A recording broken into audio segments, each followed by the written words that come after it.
Welcome to Engaging and Supporting English Learners in the Adult Education Classroom. Our goal throughout our time together is to provide you with specific teaching tools and strategies to use in your adult ed classrooms that will support and engage your English learners. It is through increased awareness of EL's unique needs and the knowledge and application of SLA principles that you will be able to understand and use these tools and strategies appropriately and effectively. You may wonder if a SAW-based course on how to address the needs of English learners in our AE classrooms is really necessary. The best way to answer this question is to take a look at how many of our AE students' last educational experience occurred in a non-US based educational setting. Our most recent programmatic data indicates that fully 1/3 of students enrolled in adult ed classes last attended a school outside of the US. This number will fluctuate based upon semester, year, or geographic area, but it certainly highlights the importance of addressing the needs of ELs and AE programs, not just in ESOL classes. Important to understanding the best ways to address the needs of ELs in your AE classroom is remembering that while all students in adult ed classes may vary by age, interests, backgrounds, and goals, ELs often have more varied educational backgrounds that will affect their progress. In other words, they are not a monolithic group. Let's take a brief look at some of the most commonly identified educational experiences of English language learners. We often find that some have had little or no education in their native country, so have limited literacy in their native language. ELs who are non or low literate English learners need to develop 3 sets of skills simultaneously. They must learn English, including vocabulary, pronunciation, sentence structure. They must learn how to process print, decoding and encoding, comprehension, written expression, and they must learn how to read in a language that they are still trying to master. Given these challenges, ELs who don't have foundational skills and reading and writing in their native language are likely to need a great deal more time to become proficient in English. An informal assessment of native literacy or questions about years of schooling is important to distinguish between learners who don't read English because they have not yet learned to speak and understand English, and those who do not have the underlying skills needed to process print in any language. We also have some English learners that have had some or all of their education in the K-12 system in the U.S. Sometimes called Generation 1.5, these individuals are non-native speakers of English who were born in the U.S. to recent immigrant parents or born abroad but largely educated in the U.S., often maintaining their native language and culture traits from their native country. Even with this exposure to the U.S. educational system, they may still have marked differences from native speakers in vocabulary, the knowledge and use of sentence structure and decoding strategies, and with students having some or all of their education in the U.S., you may find native or near native proficiency in their English conversational speaking skills and feel they have these skills to succeed in ABE classes. However, they may continue to have limited literacy in their first language and also continued challenges with English, especially in terms of academic writing. Additionally, we have English language learners who have had all of their education in their native country.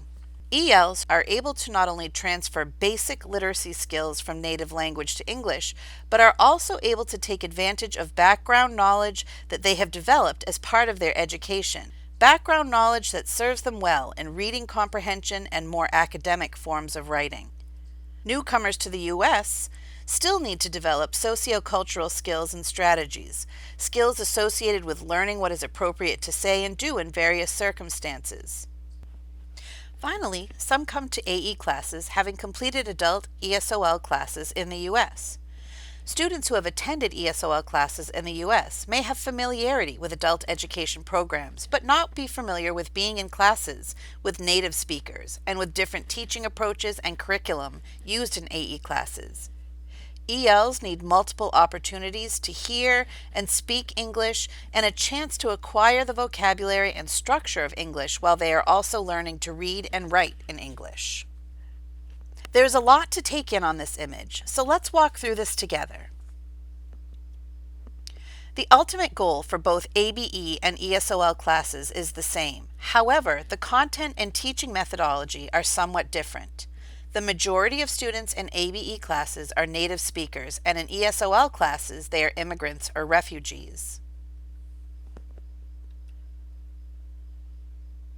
The goal of basic skills and pre-adult secondary education services is to improve students' skills in reading, writing, speaking, and listening, science, history, social studies, and mathematics in preparation for higher levels of instruction.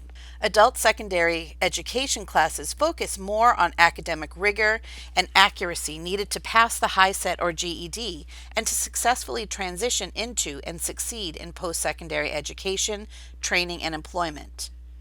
ESOL classes focus more on communication, language acquisition, and gaining skills to navigate systems such as healthcare, housing, education, workforce and civics, and to adjust to the U.S. culture. Even ABE learners who have a great deal of difficulty with print are able to speak with neighbors, shopkeepers, social agency staff, nurses, police, and supervisors at work, while non-English speakers cannot handle these tasks easily. ELs attending ABE classes need more continued language development in all 4 language skills: reading, writing, listening, and speaking. ABE students are assessed by the MAPT, CCR, or TABE. ESOL students are assessed for their speaking and listening skills by the BEST Plus, or at the higher levels for reading and writing by TABE Class E, reading or writing. The MASS-ELPS, the Massachusetts English Language Proficiency Standards for ESOL, was developed in 2019 and combines college and career readiness skills and language skills in a single set of standards in one document. Although the CCR SAE used in adult ed does not include the language content and scaffolding needed by English language learners, especially at the beginning levels, it was one of the principal sources for the MASS-ELPS.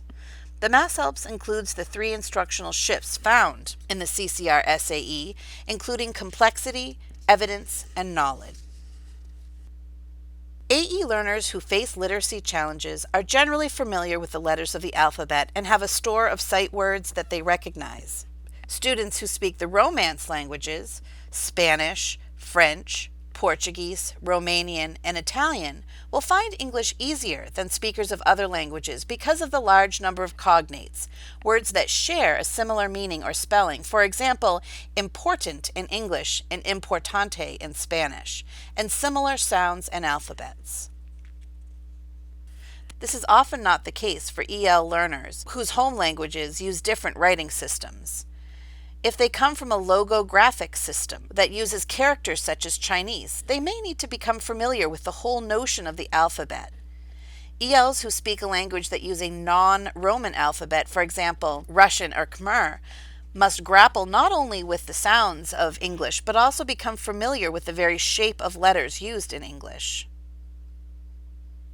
Some languages' writing orientation is different than in the US. For example, Arabic writing goes from right to left. And pronunciation of English words is likely to be an issue for ELs as students try to distinguish sounds that don't exist or carry meaning in their native language. For example, most English learners have difficulty with TH sound in English and cannot easily hear or produce the difference between ether and either, and the phrase raising horses and racing horses. Cantonese does not have an S sound, for example. There's also the use of accent marks. In Spanish, it's the tilde, and in French, it's the circumflex. And of course, there's also the issue of word order. For example, Turkish and Japanese locate the verb after the object, and Spanish puts the adjective after the noun. It is helpful for teachers to have some basic familiarity with the structure of the native languages of ELs in their classes and the barriers to interfacing with English. Thank you so much for your time and attention during our introduction to the unique needs facing ELs in the AE classroom.